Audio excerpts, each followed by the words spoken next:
पंचायत निकाय चुनाव की कवायद तेज, कलेक्टर्स को लॉटरी निकालने के अधिकार।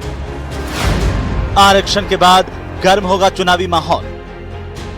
पंचायत और नगरीय निकाय चुनाव को लेकर स्वायत्त शासन विभाग ने सभी जिला कलेक्टर्स को वार्ड आरक्षण की लॉटरी निकालने के लिए अधिकृत कर दिया है। ओबीसी आयोग की रिपोर्ट मिलने के बाद लंबे समय से अटकी चुनावी प्रक्रिया अब तेजी से आगे बढ़ रही है। नगरीय निकायों में होने वाले चुनाव के लिए पहले वार्डों का गठन और पुनर्गठन पूरा किया गया। अब अगला चरण आरक्षण तय करने का है। राजस्थान नगर पालिका अधिनियम 2009 और निर्वाचन नियम 1994 के तहत लॉटरी से अनुसूचित जाति, अनुसूचित जनजाति, अन्य पिछड़ा वर्ग और सामान्य वर्ग के लिए आरक्षित वार्ड तय किए जाएंगे।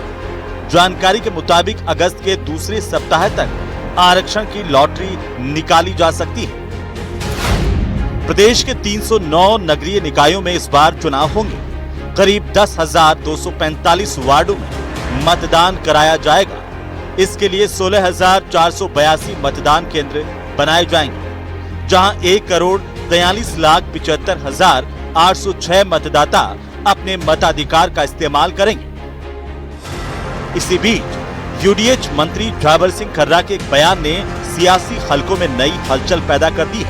खर्रा ने कहा कि विभाग अपनी तैयारियां पहले ही पूरी कर चुका है। अब ओबीसी आयोग और चुनाव आयोग को अपनी प्रक्रिया पूरी करनी है। साथ ही उन्होंने संकेत दिए कि निकाय और पंचायत चुनाव वन स्टेट वन इलेक्शन के तहत एक साथ कराए जा सकते हैं।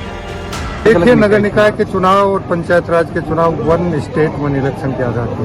देखिए, राजस्थान सरकार और स्वायत्त शासन विभाग द्वारा जितनी तैयारियां की जानी थी वो हम सब तैयारियां मार्च 2026 में पूरी कर चुके हैं। अब राज्य निर्वाचन आयोग और राज्य पिछड़ा वर्ग आयोग दो को अपनी तैयारी करनी है। अब सवाल यही है, क्या आरक्षण की लॉटरी बदलेगी चुनावी समीकरण? क्या पंचायत और निकाय चुनाव सचमुच साथ होंगे? और क्या अगस्त का महीना राजस्थान की सियासत की नई पटकथा लिखेगा? इन सवालों के जवाब अब चुनाव आयोग के अगले कदम के साथ ही सामने होंगे। फिलहाल राजस्थान में चुनावी सस्पेंस अब चरम पर है और अगले कुछ दिन सियासत की दिशा तय करने वाले साबित हो सकते हैं। Bureau report, news 18 Rajasthan.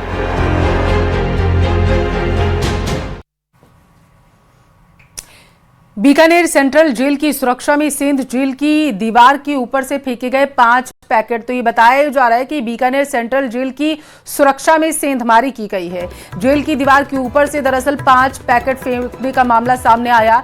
एक पैकेट वार्ड 5 में गिरा और जबकि 4 बाहर मिले हैं। पैकेट से जर्दे के 153 पाउच जब्त किए गए।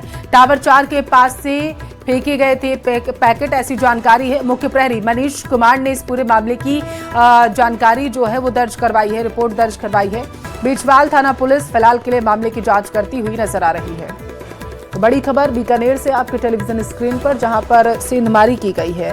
बीकानेर सेंट्रल जेल की सुरक्षा में सेंधमारी की गई है। पैकेट फेंके गए हैं, जर्दा उसमें था, ऐसी जानकारी निकलकर सामने आई है। टावर 4 के पास से इन पैकेट्स को फेंका गया। बीकानेर सेंट्रल जेल की यह घटना बताई जा रही है।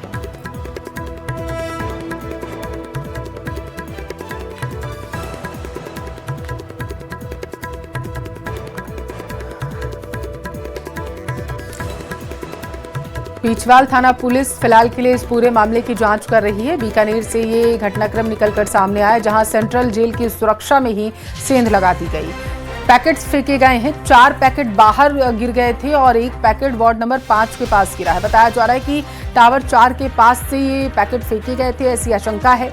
फिलहाल के लिए पुलिस में शिकायत दर्ज करा दी गई है। पुलिस अब पूरे मामले की जांच करती हुई नजर आ रही है। तो ये बीकानेर में जब घटनाक्रम सामने आया तो हड़कंप मच गया। एक पैकेट जो है बताया जा रहा है टावर नंबर 5 के पास गिरा था और टावर 4 के पास से ये फेंके गए थे, ऐसी आशंका जताई जा रही है।